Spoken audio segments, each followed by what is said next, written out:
जिंदगी में मैंने बड़ा हराम कमाया, बड़ी रिश्वतें ली, बड़े लोगों के साथ ज्यादतियां की, लेकिन अब मेरी कुत्तों वाली जिंदगी गुजर रही है।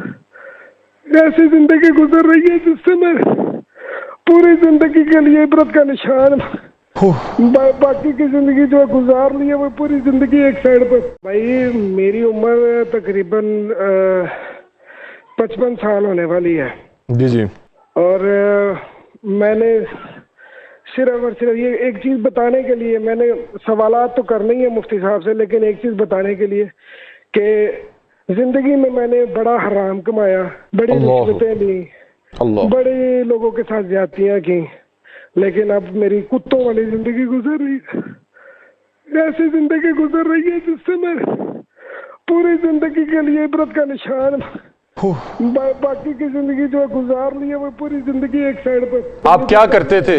आप करते क्या थे?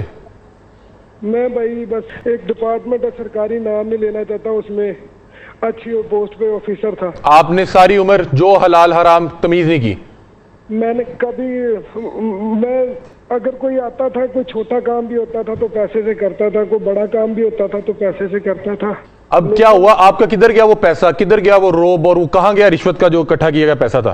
कहाँ गया? बेटे हैं, बेटों ने घर से निकाल दिया। जब तक मेरा पैसा आता था तब तक मैं उनका था।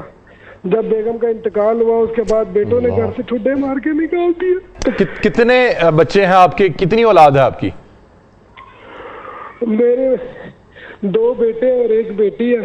बेटी का इंतकाल हो गया था, अल्लाह, वरना मैं बेटी के पास चले जाता। दोनों बेटे आपको नहीं पूछते? बेगमात के साथ जो वो अलग-अलग जो अब घर बना के मैंने दिए थे उन्हीं में रह रहे। दोनों बेटे आपको नहीं पूछते?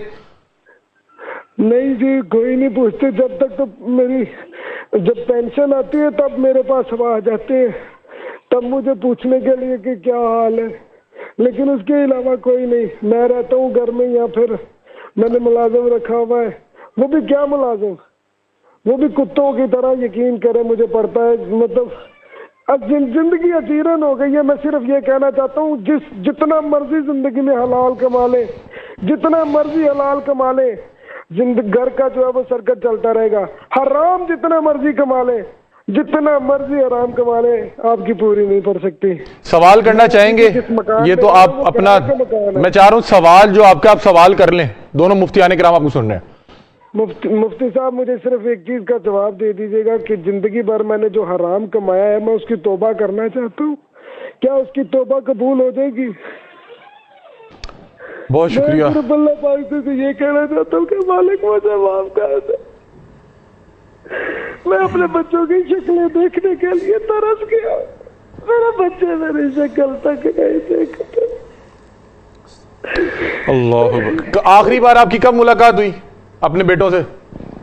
तकरीबन 1 साल हो गया है। मैं उनको कहता हूँ कम अज कम चक्कर लगा लो बेटा, मुझे तुम लोगों की कमाइयाँ नहीं चाहिए पुत्र, मैंने नहीं तुम्हारी कमाइयाँ चाहिए। मुझे सिर्फ अपनी शक्लें दिखा। मेरा ख्याल है कि डॉक्टर साहब से जवाब, मुफ्ती साहब से जवाब ले लेते हैं। और तलहा मौजूद थे जी, बता रहे हैं कि क़ाल नबी सल्लल्लाहु अलैहि वसल्लम तौबतुल अब्दी मा लम युग़रग़िर, आदमी की तौबा तब तक काबिल कबूल है जब तक कि मौत का गरगरा ना आ जाए। थुम्मा इन्न रब्बका लिल्लज़ीना अमिलुस्सूअ बिजहाला थुम्मा ताबू मिन बअदि ज़ालिका व अस्लहू इन्न रब्बका मिन बअदिहा लग़फ़ूरुर रहीम। तला साहब, आप पुरुमीद रहें, और जो यानी गुनाह सरज़द हुए, अल्लाह जल्ल वाला की रहमत बड़ी आला है, उसकी रहमत उसके गज़ब पर गालिब है। अच्छा, मैं एक चीज़ में पूछना चाह रहा हूँ डॉक्टर साहब, आप बता दें कि जैसे उन्होंने बताया कि मैंने कोई हराम हलाल की तमीज़ नहीं की, जो आता रहा मैं करता रहा, और कह रहे किसी मैं डिपार्टमेंट में था, वहाँ पे आप सरकारी डिपार्टमेंट्स में तो वो फाइल को पहिए लगाने के लिए कुछ ना कुछ करना पड़ता है। कह रहे कि मैं बिल्कुल एक रवायती जो अफसर था, और मैं अब तौबा करना चाह रहा हूँ, मैंने देख लिया हराम में बरकत नहीं थी, मेरे बेटे मुझे मिलने को तैयार नहीं, मुझे मुँह लगाने को तैयार नहीं। अगर वो जिस घर में रह रहे हैं, जिस चीज़ में वो अपना गुजारा कर रहे हैं, वो भी उसी पैसे का है, तो इसके होते हुए तौबा हो जाएगी?